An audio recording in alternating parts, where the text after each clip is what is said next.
The dreamers are the saviors of the world. As the visible world is sustained by the invisible, so men, through all their trials and sins and sordid vocations, are nourished by the beautiful visions of their solitary dreamers. Humanity cannot forget its dreamers. It cannot let their ideals fade and die. It lives in them. It knows them as the realities which it shall one day see and know. Composer, sculptor, painter, poet, prophet, sage. These are the makers of the afterworld, the architects of heaven. The world is beautiful because they have lived. Without them, laboring humanity would perish. He who cherishes a beautiful vision, a lofty ideal in his heart, will one day realize it. Columbus cherished a vision of another world and he discovered it. Copernicus fostered the vision of a multiplicity of worlds and a wider universe, and he revealed it. Buddha beheld the vision of a spiritual world and of stainless beauty and perfect peace, and he entered into it. Cherish your visions. Cherish your ideals. Cherish the music that stirs in your heart, the beauty that forms in your mind, the loveliness that drapes your purest thoughts. For out of them will grow all delightful conditions, all heavenly environment. Of these, if you but remain true to them, your world will at last be built. To desire is to obtain.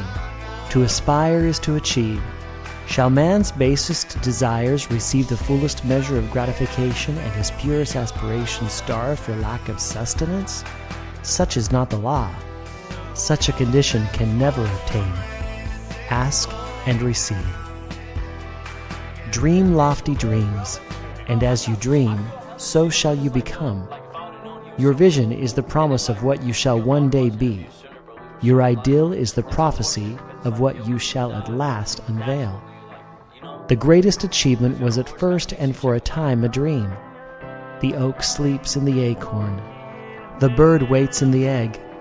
And in the highest vision of a soul, a waking angel stirs.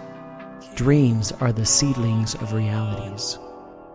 Your circumstances may be uncongenial, but they shall not remain so if you only perceive an ideal and strive to reach it. You cannot travel within and stand still without. Here is a youth hard-pressed by poverty and labor, confined long hours in an unhealthy workshop, unschooled and lacking all the arts of refinement. But he dreams of better things. He thinks of intelligence or refinement, of grace and beauty. He conceives of, mentally builds up, an ideal condition of life. The wider liberty and a larger scope takes possession of him. Unrest urges him to action, and he uses all his spare times and means to the development of his latent powers and resources. Very soon, so altered has his mind become that the workshop can no longer hold him. It has become so out of harmony with his mindset that it falls out of his life as a garment is cast aside, and with the growth of opportunities that fit the scope of his expanding powers, he passes out of it altogether.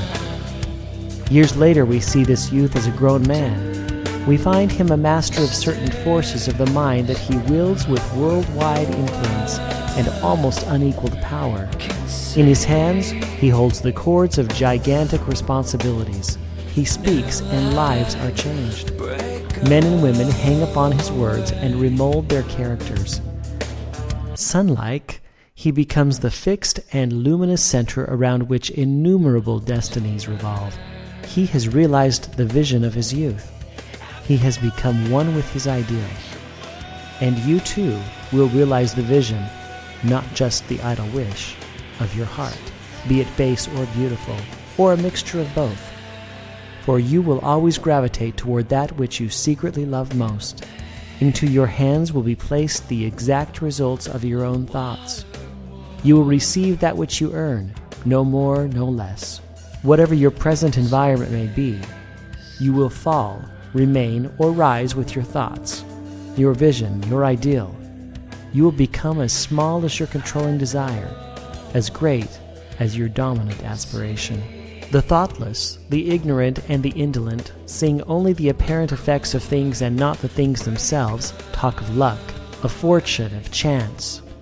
Seeing a man grow rich, they say, "How lucky he is."